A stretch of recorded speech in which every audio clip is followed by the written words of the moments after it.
it's very well documented now. It's 2006. What isn't so well documented is it started really well.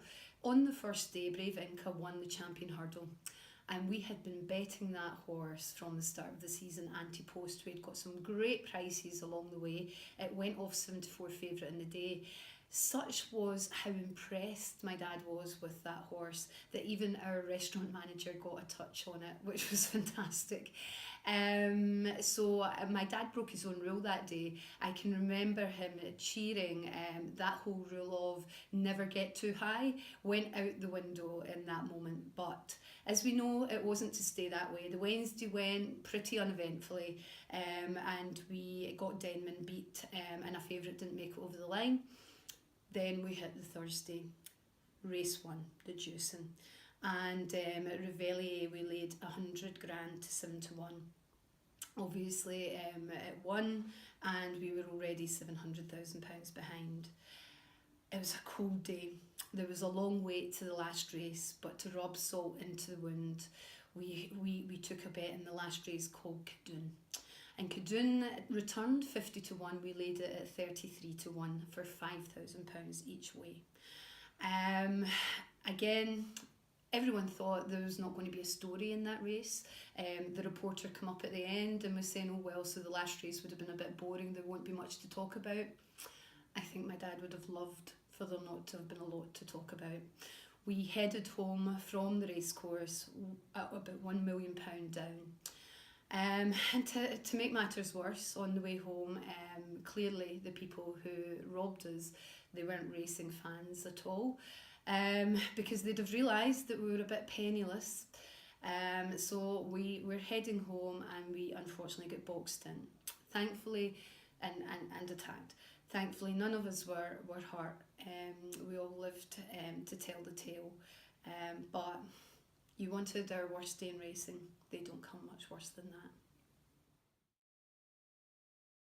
People often ask me whether Dad hedged the bets back. Obviously, when he took that amount of money on, people thought that some of that money went elsewhere. So actually, the liability that we were standing with was a lot less than what it appeared when it was reported back. Here's the bottom line. As soon as someone who is prominent walks into the ring and people know that they're inclined for a big bet, then it's like watching the Pied Piper walk through the crowd, and there's a following happens, and it's all the workers who work for other bookmakers. And believe me, those ears are listening in very, very carefully so that they could get it back to their employer or their pitch as quickly as possible. So as soon as, if say the horse was 6-1 at the time Dad laid it, you can guarantee within 30 seconds of that bet being put through, everywhere you look in the ring, you would be lucky to probably get even 9-2 to it.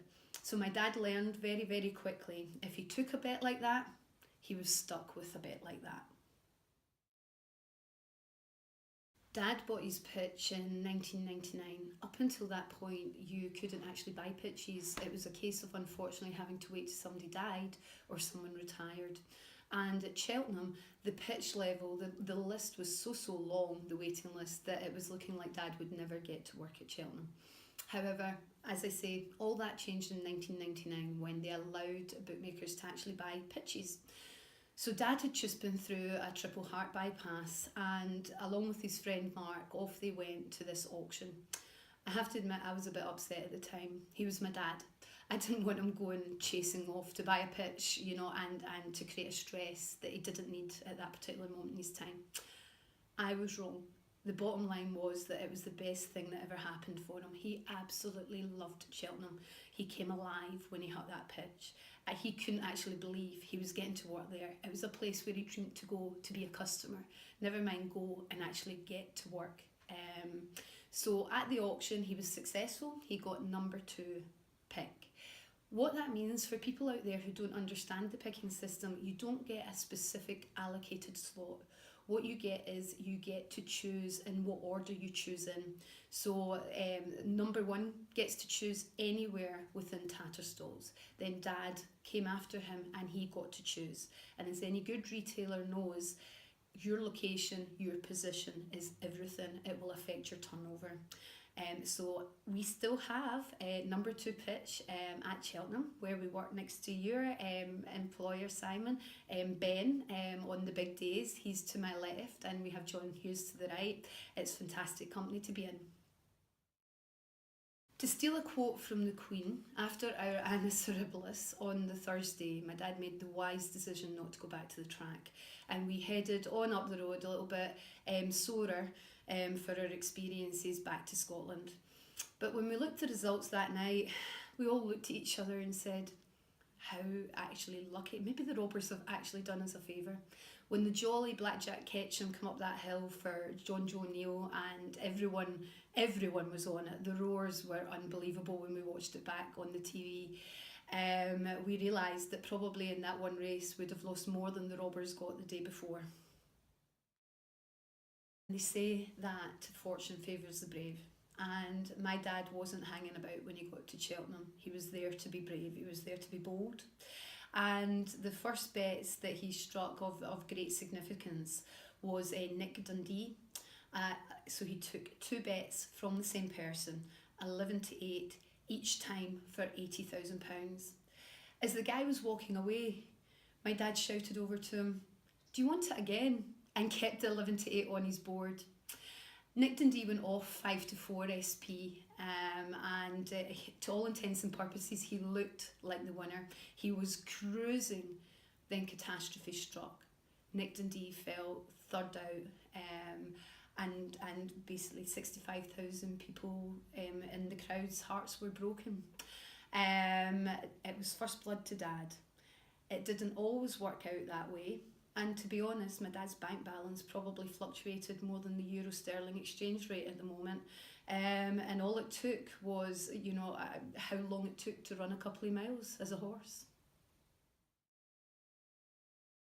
Simon, you asked me earlier whether my dad wanted me to go into the bookmaking business, and you had read somewhere that we had got involved in a restaurant in order to divert me from that particular course of action.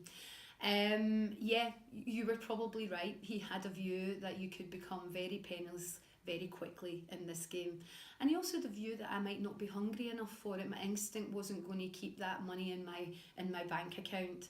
I've survived so far. I think he'd be pleased to see that, but there was elements of truth in what he was saying, and perhaps I don't take the risks that he felt he needed to take. But I just knew in 2008, when he departed too soon, I knew I wasn't ready. I wanted to be a player in the jungle. You asked me what Dad would have thought about the on-course market today. The truth is I don't know, but I know he was already getting frustrated.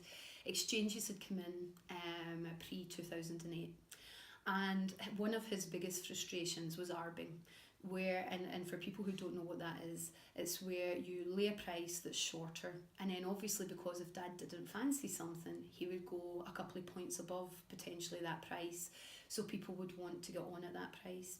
And he found it really frustrating that he's standing taking a risk and people were taking no risk to earn money, and he wasn't really willing to play that game of allowing them risk-free money off of him. Who knows whether he'd still be in the game? You also asked that. I don't know, but knowing my dad, he would have maybe found an angle that the rest of us haven't quite found yet. Finding the winners on the track are not the only challenges that we have nowadays. There are a number of challenges that present mainly around business. The expenses are huge. We have workers' wages, we have entrance badges, we have a tober, which is our daily betting badge. We have expenses of staying over. And once you add all of them up, you could be around £1,000 a day just to actually turn up to the track and work. So you've got to earn that before you can earn anything. What we also find is the good days are not as good. So you used to have, I remember when I first went to the track along with my dad, and we had a rule. So on the way down we agreed that I could take anything up to £500, and then after that I had to turn to him and say, do you want this? that rule went out the window after one race, because we were just getting so many bets that were over £500 in every race that it became totally impractical to stop business to say, do you want this? Nowadays, to try and get a £500 bet in a whole day would be a challenge, and that's a shame. And it makes it harder when somebody does come along and wants a bigger bet to take it, because if you take that, you could be 3 race meets away from earning that money back if you lose in the race. Whereas it used to be you'd only be 1 race away from taking bets like that again. You could easily start to make your book if you got it right. It's a declining market, and that's a shame. What we find is our market share is much more people who come to the track and they're betting on, they're there for a day out. So as much as it's about the racing, it's also about the entertainment, and we form part of that entertainment now. We've already lost the tic tacs to technology, and they were part of the colour and the atmosphere of the ring. I hope we don't find in the future that what we're going to have is racecourses with no bookmakers. And it's not that far away. There's a racecourse down the south who had to pay bookmakers to turn up, so that, basically an attendance fee, so that they could return an SP. So it's not impossible. Oh, excuse my dog coming in to say hello if you can see him. This is Gus. He's fantastic, but gets in the way of filming clearly. So I hope we don't see the pitches disappear, and racecourses without that atmosphere. So my top 5 moments on a racetrack, they're really hard because there's so many, but the ones that stand out: Wichita lineman, absolutely immense in 2009. Tony McCoy literally lifted that horse over the line. I lost money in the race. We got a bit skint, actually, if the truth be told. But I could sit back and I looked at it and just thought, I've just seen something we're going to talk forever. I saw racing history being made, and that was immense. And that was probably much more important than my pocket. Brave Inca in 2061 was just an astounding moment, just because we'd followed the horse for so long. Any day working with my dad on track, any day, but particularly the first day at Cheltenham, which was just amazing, and such a great platform. My husband's horse, Netminder, won on Scottish Grand National Day, and it was trained up here in Scotland by Sandy Thompson, and he part-owned it along with his friend Dave and Kona, Sandy Thompson's wife. That was phenomenal. And finally, Icebreaker, when I was about 15, winning at Musselburgh was another special moment. So I've been very blessed, and these just 5 of many. Sometimes the problem with having a husband who has shares in a horse means that everyone in the world thinks that you know a little bit more than you actually do. What we do know is that the horse is in good form. We'll know if it's well placed. We'll know if the distance, or we'll have a view whether the distance is going to be its optimum. But what we can't tell is what else is going to the track, and what kind of condition they're coming in, and what they've been doing at home. We don't have that inside knowledge. In fact, my husband's involved with a horse right now called Automated, who's based over in Ireland with Gordon Elliott. He's a nice type, but he needs everything to go his way. He doesn't like to go to the front. He has to sit in part of the crowd. And with a horse like that, where they've got to come through, a race has got to fall properly, tactically for him. And if that doesn't happen, then he's not going to get in the mix when it comes to the winning line. So we can't tell that, I promise. When my dad had just opened his first shop in Cumnock, he was a bit astounded and probably was rubbing his hands a little bit when a lady came in and said, "I would really like to place a bet on Elvis turning up alive." But not only was he to turn up alive, he was to turn up alive in a little village, which is only about 10 miles from Cumnock, and he was to turn up alive in this little village called Muirkirk within 6 months. So my dad gave her odds of 1,000 to 1, which probably actually in fact seems a bit mean now, and she put on her fiver and away she went. And he thought no more about it until another person came in and asked for the bet, then another and another and another. The odds were getting slashed on Elvis turning up in Muirkirk within 6 months alive. So basically, my dad started to panic a little bit. He was new, he was fairly inexperienced in this game. So he phoned up his good friend Henry Michael, who was a long established and fantastic bookmaker. And he said, Henry, what am I going to do? Do you want some of this? Do you know, I'll give you a bit of it. And Henry burst out laughing and said, put the money in the bank and don't give it another thought. I think my dad sweated it a little bit for those 6 months. It was a fairly long 6 months. And at the end, nothing came of it. Elvis did not turn up alive. But what he discovered later was a fortune teller in Muirkirk had seen it in the cards.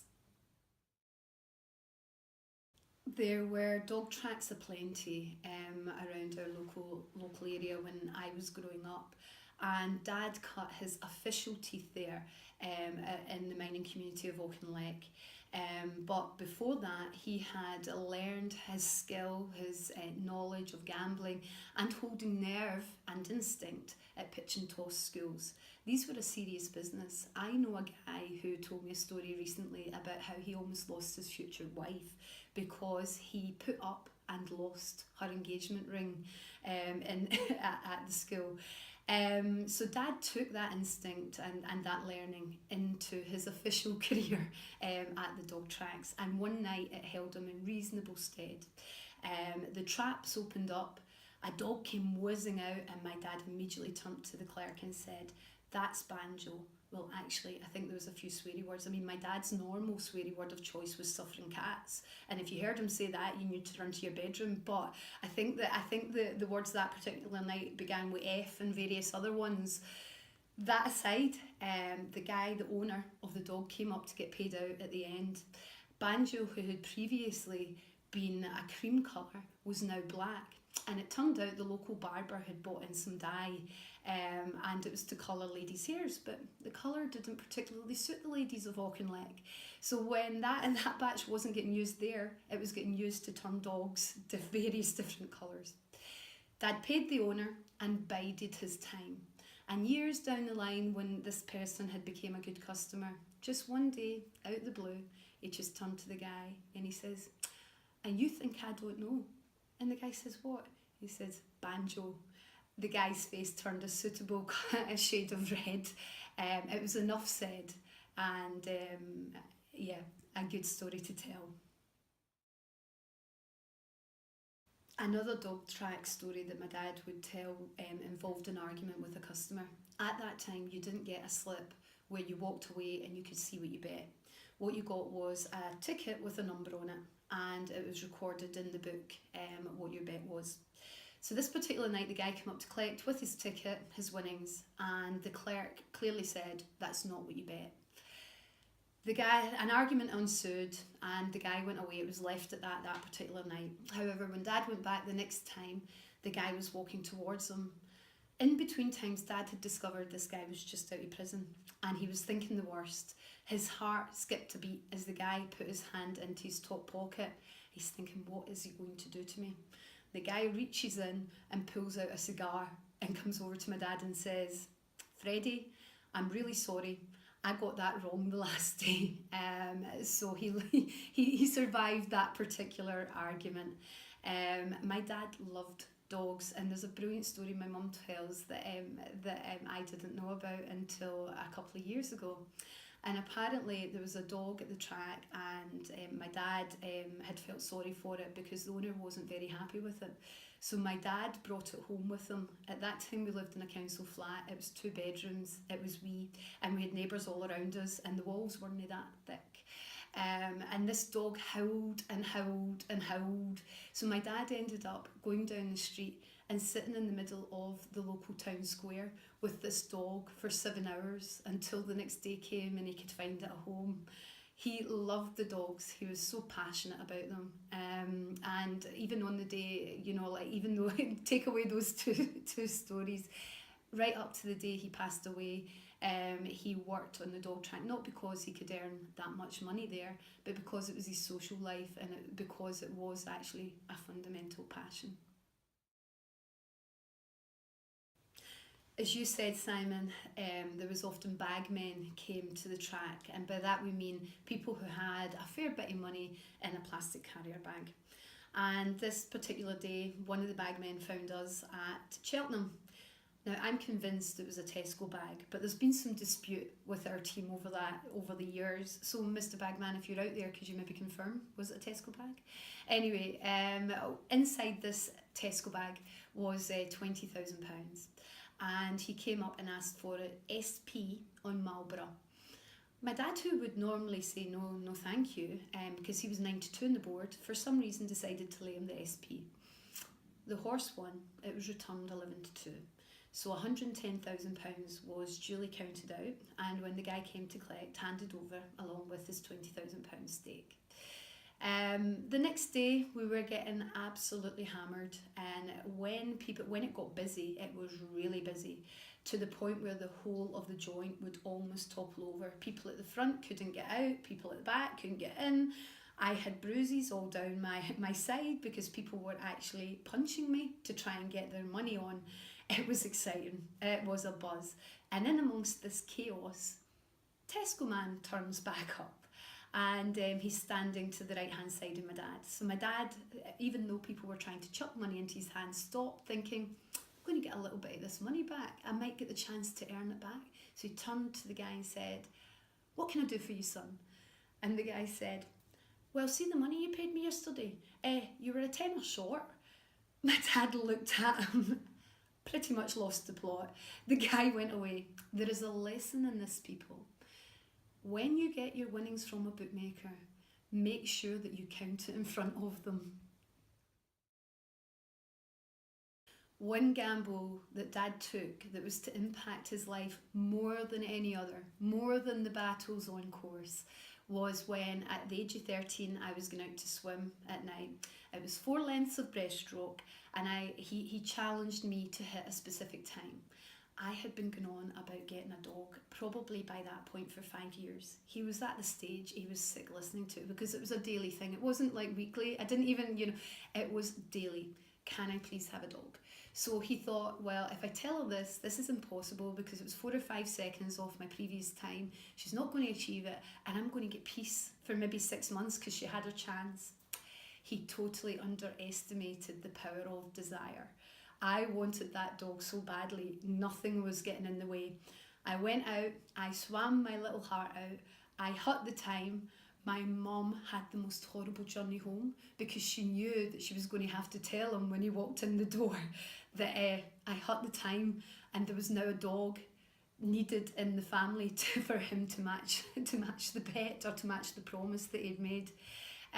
Within 3 months we got a husky called Mance came and joined the Williams household. Dad was one of a number of bookmakers who had big reputations at the time. John Banks being one, he was legendary for his antics on course, and my dad aspired to be part of that. So him and Alec Farker used to turn up at your racecourse. This was at a time where computers didn't exist. Nobody told you what price a horse should be. And both my dad and Alec were capable of going up and pricing up. So it used to be they would walk into the ring, they would price up, and everyone would follow their lead.